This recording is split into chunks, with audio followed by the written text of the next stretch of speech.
Vamos dar início a mais um programa Diálogos ADUMB, Associação dos Docentes da Universidade de Brasília. Nessa ocasião, muito especial, um dia após as eleições que elegeram novamente Luiz Inácio Lula da Silva, vamos conversar aqui com uma figura muito especial da cidade e do Distrito Federal.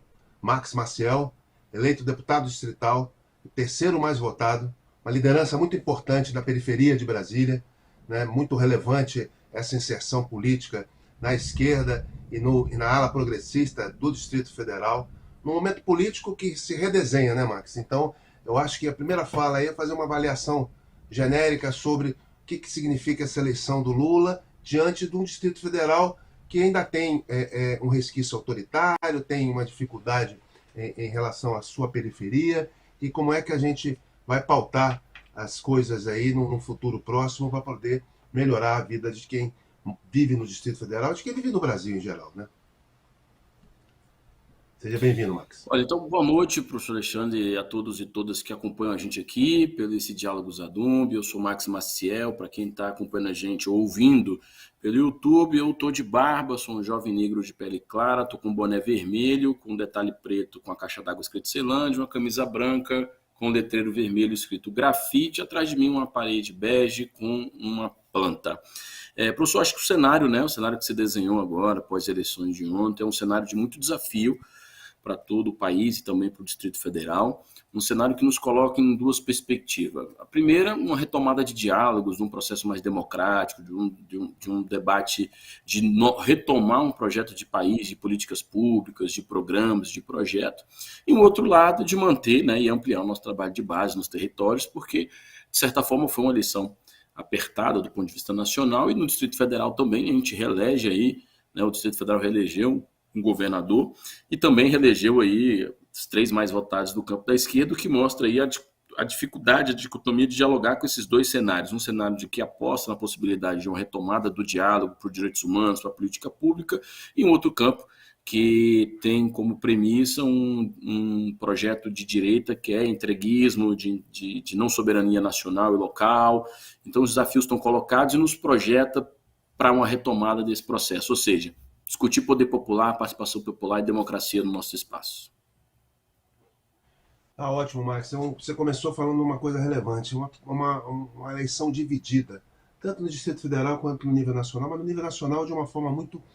eu não gosto desse termo polarizada, né? Porque polarizada dá a impressão que são dois polos antagônicos iguais, e não era exatamente isso, né? A gente tem uma extrema-direita e um centro-esquerda, na realidade, né? Então a gente pode conversar aí um pouco sobre como é que a gente vai retomar o diálogo numa sociedade tão cindida e que tem dentro de si, você sabe disso melhor do que ninguém, diante do grau de exclusão que a gente tem na nossa sociedade, um fascismo societal, como diz o Boaventura, muito forte, né? Tem uma exclusão, uma violência muito grande, um racismo muito grande, um machismo, uma homofobia, que está intrínseca na sociedade brasileira, que foi representada por esse governo que está saindo, mas que também tem defensores, um número muito grande na sociedade. Nem todo mundo que votou nele tem esse perfil, ainda bem, né? Mas tem uma parte da população que tem esse perfil e tem lideranças dele, ainda desse bolsonarismo, desse fascismo, que estão tanto no Congresso quanto na Câmara Distrital. Como é que a gente vai fazer para retomar esse diálogo e fazer evoluir as pautas populares? Olha, Alexandre, de fato não vai ser uma tarefa das mais fáceis para nós, não. Contudo, não é a primeira vez que o Brasil se coloca nessa conjuntura ou passa por algo, talvez não seja desse nível, sabe? Eu acho que nunca nós chegamos nesse nível, que é um nível de quase desgraçamento, né? Porque antes de chegar na possibilidade de como a gente faz isso, é importante retomar onde nós paramos. Nós perdemos aquela direita formulativa, Alexandre, sabe? Aquela direita que a gente debatia as ideias, o antagonismo dos projetos, né? Que eles tinham uma visão de país que dava para a gente dialogar no contraditório, né? Nas experiências do mundo. E a gente passou a ter uma experiência agora de uma direita que veio para o ataque, né? Que não tem proposta, que vai para um debate muito mais do campo de individual, de um conservadorismo, que do ponto de vista é muito mais hipócrita do que necessariamente vanguardista, né? Ou Acho que não tange nem um projeto neoliberal, não. Acho que tange um processo de retrocesso profundo de sociedade, porque até países liberais não têm essa linha conservadora que alguns setores do Brasil aqui, sobretudo de um setor da igreja, um setor de outro campo, estava colocando como correlação de força. Agora, qual é o nosso desafio? Acho que o desafio é, primeiro, retomar um diálogo com os setores organizados. A gente precisa reverter a PEC 95 do congelamento do teto dos gastos. Precisamos chamar os estados e municípios para um debate muito mais propositivo do que um ponto de vista de ataque, né? Que eu acredito que é o que vai acontecer. E certamente nós vamos ter ainda um campo, professor Alexandre, um campo dessa chamada extrema-direita, que na verdade para mim é fascismo mesmo, puro, do bolsonarismo, que ainda vai esticar a corda, vai tentar esticar a corda, que é o que está fazendo agora. Mas o conjunto desse bloco mais centrão, desse bloco que sabe o que está em jogo, vai começar a moderar. Não vai demorar muito para eles ficarem moderados, sabe? Porque não tem espaço para ele nesse processo. Não vai ter espaço para eles nesse processo. Porque eles sabem que não existe esse caminho. Agora, do ponto de vista da sociedade, eu estou falando desses formuladores, do quem ocupou a política, da institucionalidade, que sabe o desafio que é e precisa dialogar. Agora, de fato, o desafio maior é no território, na sociedade, né? Que ficou vendida praticamente ou consumida por um discurso de um projeto falacioso de família, de pátria, e que colocou a gente, por exemplo, nesses últimos 4 anos, em desvantagem completa, né? Empobrecimento real, perca de renda, perca de capital, de investimento. Infelizmente, há uma parcela dessa população que ainda está consumida por esse olhar. Então, nós vamos ter que voltar a retomar o que era o projeto de perspectiva de Brasil. Né? É o que eu falo para as pessoas, assim, quando a gente estava no meio do frisson, tentando virar voto, eles faziam uma fala de jargão, faziam uma fala muito mais conservadora, e eu dizia, mas você viveu uma era Lula, você sabe do que nós estamos falando, você sabe do crescimento real, do acesso à universidade, sabe, de acesso às oportunidades. E eu acredito que é isso que vai estar em voga daqui a 2 meses, meu caro. Eu queria aprofundar um pouco um aspecto dessa resposta sua, que é a questão da religiosidade. Né? A pauta religiosa ela ganhou uma proporção no Brasil de cunho absurdo. Né? Uma pauta religiosa que já permeou projetos fascistas ao longo da história, projetos autoritários. Né? Deus, pátria, família, liberdade, né? São jargões do fascismo, são jargões, né, do bolsonarismo, e são jargões de um hiperautoritarismo vigente aí. Como é que a gente consegue dialogar nas periferias, Max, o trabalho que você faz, com um fundamentalismo religioso que é excludente, que tenta colocar no mesmo patamar a filosofia de Jesus Cristo junto com as armas, né? Uma homofobia junto com a inclusão social, uma violência política junto com a identificação do que nós somos, né, cristãos. Como é que a gente consegue superar minimamente isso? Você que lida com a comunidade todo santo dia, né? E tem enfrentamento nesse campo, né? Sobretudo numa possibilidade de pluralidade religiosa, né? Ecumenismo e uma visão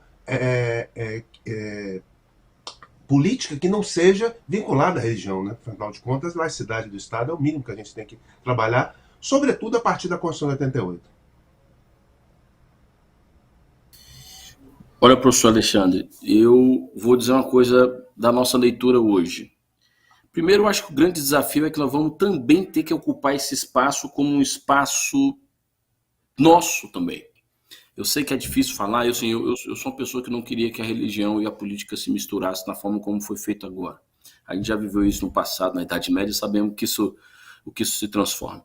A questão é que nós temos uma parcela da igreja, um setor da igreja que vendeu, né? Vendeu seu púlpito, vendeu seu altar para um entreguismo negacionista completo, que provocava na massa, sofrida já, esfolada, sem recurso, desanimada, triste, que o que estava acontecendo era exatamente por conta de um governo que sequer 6 anos estava mais em voga. Não conseguia fazer um diálogo real do que nós estávamos passando exatamente dessa proposta. Pois bem, eu acho que eu não tenho uma saída concreta, mas eu acho que pode ser um caminho. Primeiro, eu visualizo que não é toda religião, toda igreja que fazia isso. Então, nós temos ainda uma brecha em um campo de uma igreja progressista, que nós também temos que entrar dentro dela, nós temos que fortalecer esse campo, que é a igreja que faz trabalho de base social, que atende a comunidade, que abre as portas para o território.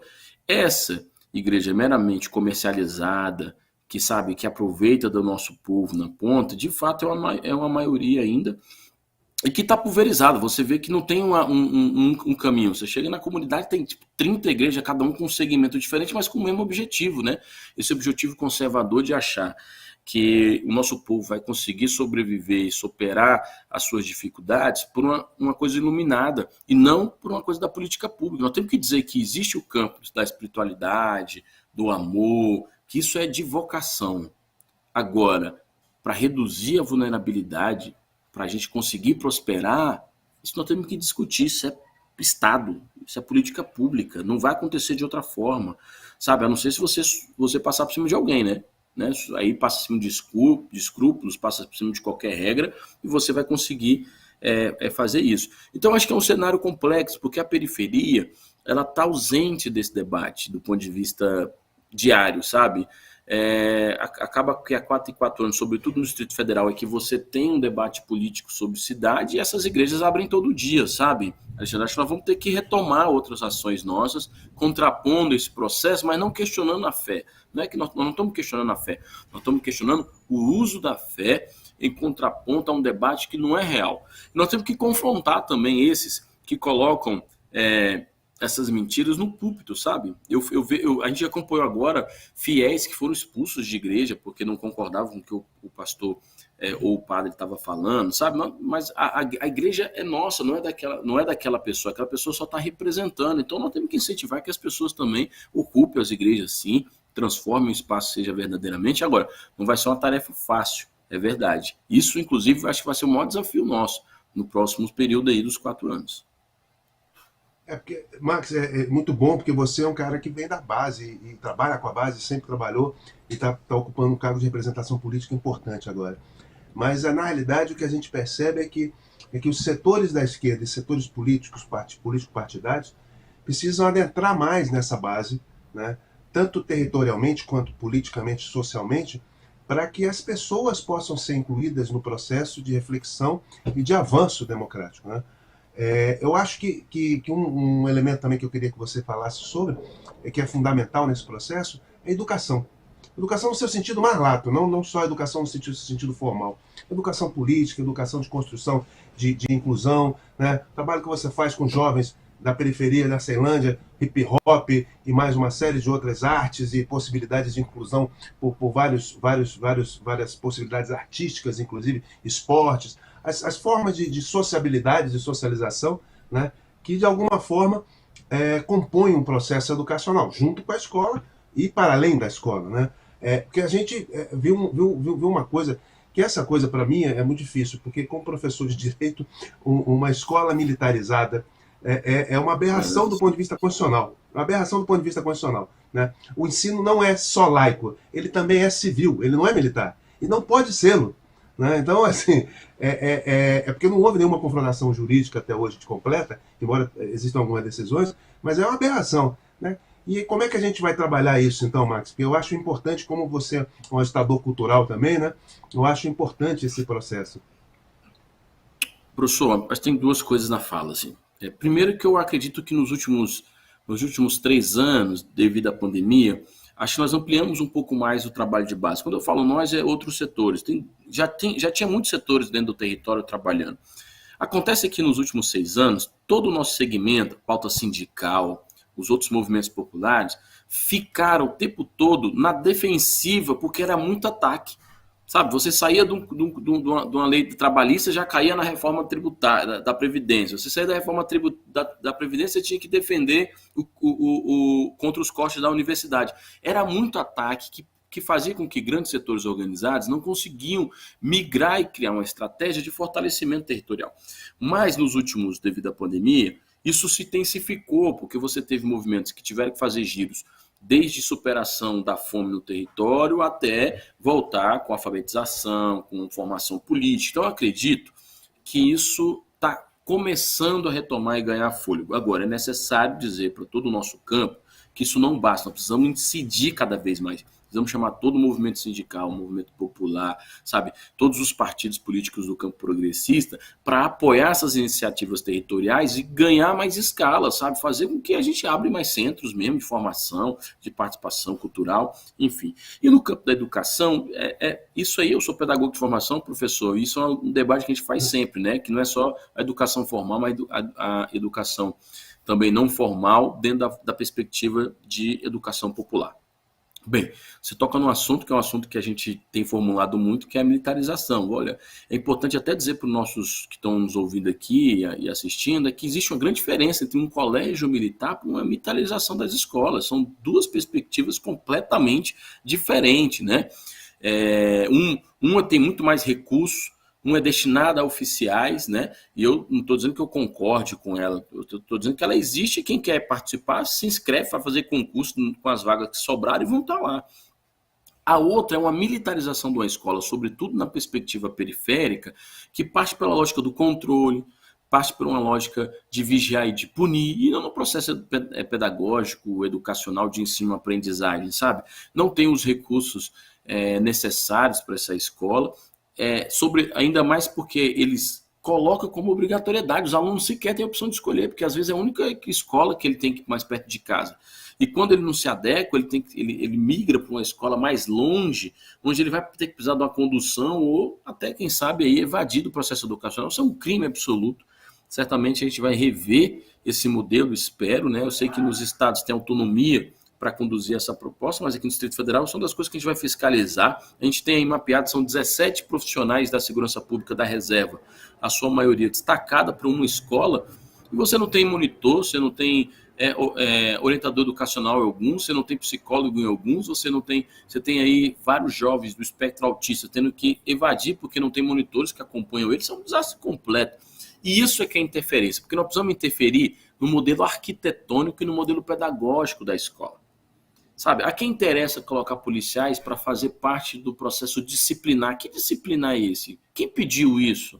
Né? E eu até debati isso recentemente e disse, né? É óbvio que você chega para uma comunidade sofrida, consumida mediaticamente por uma lógica da violência, que você vai colocar um policial na escola, a comunidade e as famílias dizem, opa, massa, vai ter um policial na escola, mas nós temos que ser sinceros, quanto custa esse policial na escola? Qual é a efetividade no ensino-aprendizagem disso? Né? Qual é o ônus que isso acontece? Você tem professores que são coagidos dentro de sala de aula, você tem alunos que são coagidos pela forma de se vestir, de falar, etc. Você não tem nenhum impacto de monitoramento real.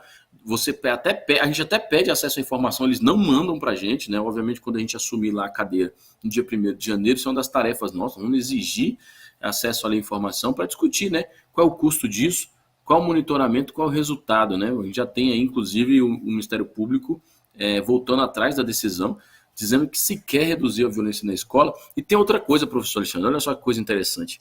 A maioria das escolas que eles colocaram escola militarizada sequer são as escolas ditas mais violentas.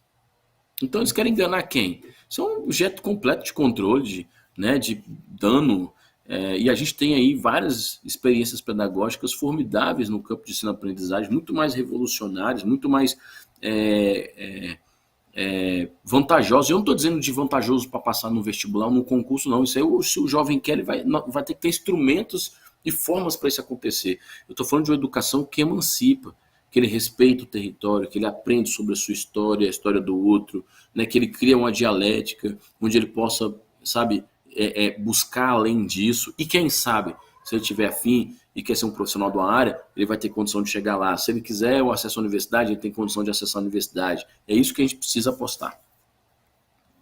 Existem modelos críticos de educação, existem modelos, inclusive, de política pública. Piauí, por exemplo, é um dos exemplos interessantes disso, que não forma só para passar no vestibular, tem formação mais plural e acaba também passando nos vestibulares, nos concursos e assim por diante.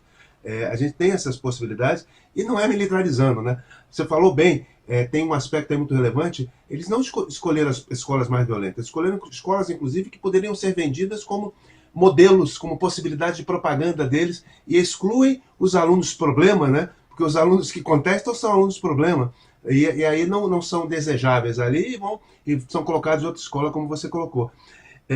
Muito bem. escola longe do local onde mora e assim por diante. Tira da comunidade e assim resolve o problema.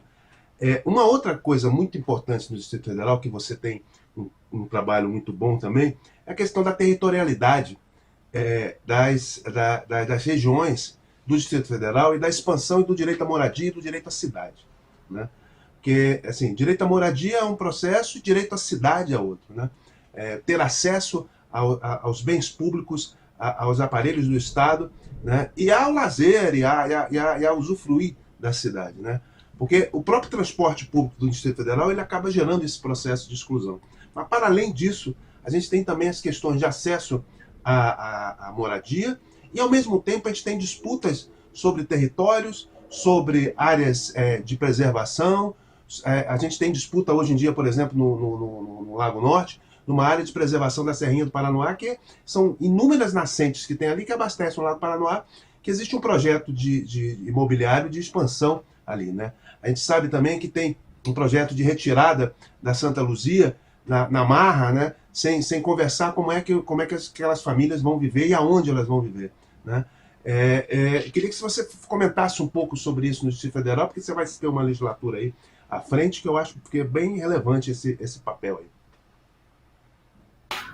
Acho que é um ponto importante, porque tudo indica que a próxima legislatura vai voltar aí o debate sobre a LUOS, o PPCUP, enfim. E o professor tem uma leitura sobre o direito à cidade, que assim, o direito à cidade ele é para além da possibilidade da gente circular pelo território, mas ele está pela possibilidade da gente transformar esse território conforme a nossa realidade, sabe? Conforme a demanda daquela comunidade, daquele setor. Isso é o direito à cidade, quando a gente consegue ocupar um espaço e transformar ele de acordo com a demanda da comunidade, com a demanda da sociedade local ou de interesse de algum grupo específico, que é o que a gente se perdeu. E a moradia está atrelada ao debate dentro do processo territorial de direito à cidade. Ainda mais o que tem aí sua história de especulação imobiliária gigantesca, né? Onde você tem um projeto segregacionista que expulsa cada vez mais os pobres do chamado centro, ou quando eu falo chamado centro é porque assim, eu tenho uma leitura de uma tese que é uma percepção nossa, não é científica, é empírica aqui, né? Que quanto mais distante do chamado centro, mais em desvantagem social é esse território, inclusive dentro da periferia. Então, se você pega ali Samambaia, se Samambaia tem um local mais organizado, que é chamado de centro, quem está mais afastado desse chamado centro, mais em desvantagem ele está em relação àquele ponto de Samambaia. E Samambaia está mais em desvantagem social em relação ao plano piloto. Então, é uma rede que vai se debruçando e vai gerando várias perspectivas e problemáticas, né? E isso é importante dizer, assim, que um dos debates que a gente quer fazer é empoderar a comunidade dessa perspectiva do direito à cidade enquanto processo de transformação.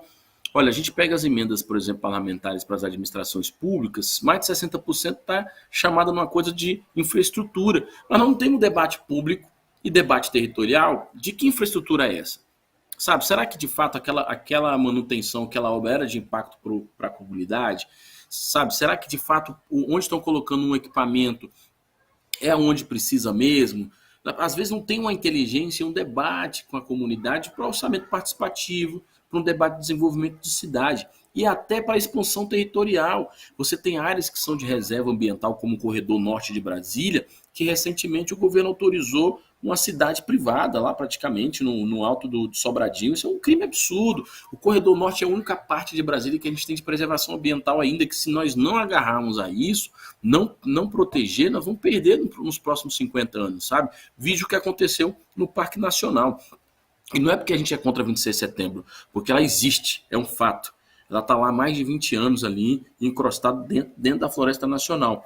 O debate é de como estão pensando na regularização dela, como mais uma cidade.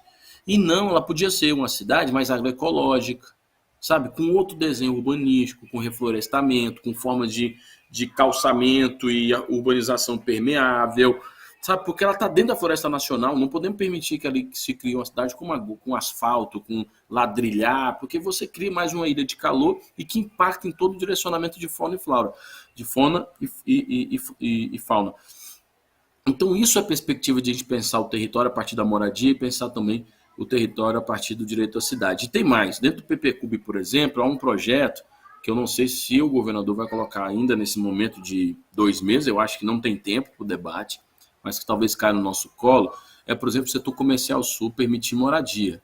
A quem interessa moradia no setor comercial sul, sabe? É um processo de gentrificação, a gente sabe muito bem disso. Setor comercial sul, CONIC, rodoviária, professor, são os únicos 3 espaços que ainda transita povo no plano piloto.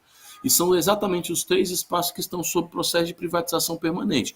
O CONIC é o loteamento de vários condomínios, mas ainda tem uma área pública ali, que foi vendida recentemente, mas está sendo retomada porque o rapaz não conseguiu continuar a obra. Você tem a rodoviária que está o tempo todo sendo atacada, né? E é uma estratégia do entreguismo, que é você sucateia para entregar. E agora o setor comercial sul, numa visível manobra de tentar transformar aquele lugar em mais um setor privilegiado de moradia que vai excluir quem acessa ele, que vai excluir quem já está ali ocupando, enfim. Acho que é um bom debate a gente se fazer em todo o Distrito Federal. Maravilha, Marcos. Você está mais do que preparado para isso, porque assim, a gente tem esses focos, né, de exclusão. é, a população começa a criar espaços de cultura, de lazer e de inclusão no setor comercial sul, por exemplo. E aí, qual é o projeto? O projeto é criar moradia, mas que gera exclusão, que a gente sabe que vai gerar uma elitização no local, uma gentrificação, e que vai expulsar os moradores em situação de rua, vai expulsar o lazer que se faz ali, vai expulsar um lugar de cultura e festa, inclusive, que se criou no setor comercial. Né? O CONIC é muito semelhante. Né? A gente tem um processo de tentativa de exclusão para colocar como uma área nobre de comercialização, sempre no processo de especulação imobiliária. Né? A disputa pelos espaços da cidade passa muito por isso. Max, eu acho que a gente está caminhando mais para o final. Eu queria que você fizesse uma avaliação, no que for possível, de 2 pontos: local e nacional. Né? Claro que você tem uma leitura, né, partidária, do setor progressista, de uma visão periférica. Esse negócio de periferia eu acho curioso, porque eu gosto muito de falar de centro e periferia do local onde você está, né? E não do local que você estabelece como centro. Porque o bom seria que a gente tivesse vários centros no Distrito Federal, né? E a gente pudesse trabalhar não com a periferia, né, tomada a partir de um único centro. Mas você, como um ator dessa trajetória, um ator político relevante, faz uma avaliação aí para a gente. O que você acredita que vai ser a sua legislatura, a possibilidade de enfrentamento aí, tanto nacional quanto local, nesses últimos minutos que a gente tem? Eita, vamos lá, que é o desafio, viu, professor? Mas acho que 2 pontos específicos. Acho da conjuntura nacional para local. Estava todo mundo esperando o segundo turno exatamente porque isso era definidor. Ou seja, se o lado de lá se reelegesse, nós saberíamos o que a gente ia encontrar pela frente, né? Ou seja, mais desgastamento do debate da democracia, eles teriam muito mais fôlego e força para continuar tensionando a institucionalidade, interferência das instituições e controle dessas instituições, e o integrismo completo da nossa agenda da política pública, né? Vídeo que aconteceu dentro da economia nos últimos 4 anos e com as nossas estatais. Então, acho que agora a gente retoma um processo de rediscussão do debate da agenda da política pública, com possibilidade de ampliar o diálogo, e você já percebe que em alguns estados, os governadores, até, ora, apoiadores, como aqui no Distrito Federal, do atual ainda presidente, que já vai, já começa a sinalizar, olha, estamos aqui para o diálogo para o novo comando que vem. Porque eles sabem, né, os estados, a maioria, estão endividados, precisa do governo federal para um bom diálogo. Eles não vão fazer agora uma disputa, um tensionamento, porque eles precisam disso, sabem que precisa disso. E quase sempre os governadores, eles tensionam a sua base no Congresso para que ajudem a votar as propostas e as pautas. De certa forma, também não dá para excluir que nós temos um Senado muito mais conservador agora, e também uma parcela no Congresso Nacional, na Câmara dos Deputados, que está atrelado ao que nós estamos chamando de bolsonarismo, que talvez ainda sobreviva um recalque deles aí, que é ali tensionar como forma, que é a única coisa que eles têm para sobreviver, esse tensionamento, porque eles não têm formulação, não têm projeto, não tem nada, então vão continuar ali negando, tensionando o STF, colocando pautas que debate com a minoria, né, identidade de gênero, essas outras pautas, para poder tensionar, e que não tem absolutamente nada a ver com o debate da casa nesse momento. Eu acho que isso ainda vai existir. E no campo do Distrito Federal não é tão diferente, mas ao mesmo tempo eu já percebi não deu nem 24 horas, o Ibanez já sinalizou que está aberto para o diálogo com o Lula, ou seja, ele vai ficar mais moderado, porque o Distrito Federal precisa do fundo constitucional e tem muitas obras para finalizar e precisa também de uma agenda aí com o governo federal para isso. Contudo, eu acho que o Ibanez ele vai assumir esse protagonismo e deixar a vice dele um pouco mais escondida, porque a vice do Ibanez fez campanha massiva com a Damares para o Bolsonaro no segundo turno. Então isso, para não constranger, vai deixar a vice um pouco de lado. E com a eleição do Lula, isso muda até a configuração do diálogo na Câmara Legislativa. Você tem ali alguns deputados que não eram do campo do PL, né, do bolsonarismo, que durante a campanha fez ali apoio ao Bolsonaro e que nesse momento acho que segue a orientação do governador e tenta moderar para o campo do diálogo. Agora, não acredito que eles também tenham interesse de ser progressistas para o campo do Distrito Federal. Então, certamente, nós vamos acompanhar quais projetos vão ser colocados em pauta, vamos começar um diálogo para discutir a presidência, a mesa diretora, e nós vamos estar lá, viu, gente, como oposição, ajudando a fiscalizar, ajudando a incidir no orçamento, a mostrar para vocês tudo o que vai ser tramitado na casa e chamar cada um dos movimentos organizados, da classe trabalhadora organizada, para fazer os enfrentamentos quando necessário. Maravilha, Max. A gente está chegando ao final. Eu lhe agradeço muito a possibilidade de bater esse papo aqui com você, sobre as perspectivas que a gente tem. Numa felicidade imensa por estar sendo hoje, né? É muito, muito bom que esteja acontecendo no Lula ontem, né? As pessoas têm dificuldade de entender o quanto isso representa de ganho para a sociedade, para que a gente possa resgatar a institucionalidade, a democracia, né, as estruturas sociais, as estruturas políticas, estatais, né, que estavam sendo destruídas nos mais diversos campos. Né? É importante demais isso. Então, parabéns pela sua eleição aí, e vamos esperar uma atuação mais próxima do povo, como você sempre teve possível, para que a gente possa progredir e evoluir nesse sentido aí. E agradecer ao espectador, à espectadora, a assistência desse Diálogos Adumbe, mais um Diálogos Adumbe, que a gente tenta realizar para poder tentar estabelecer um diálogo com a docência, a universidade, a população, a representação política, no caso do Max, né, e todas as possibilidades de construção de um Brasil e de um Distrito Federal melhores para todos nós.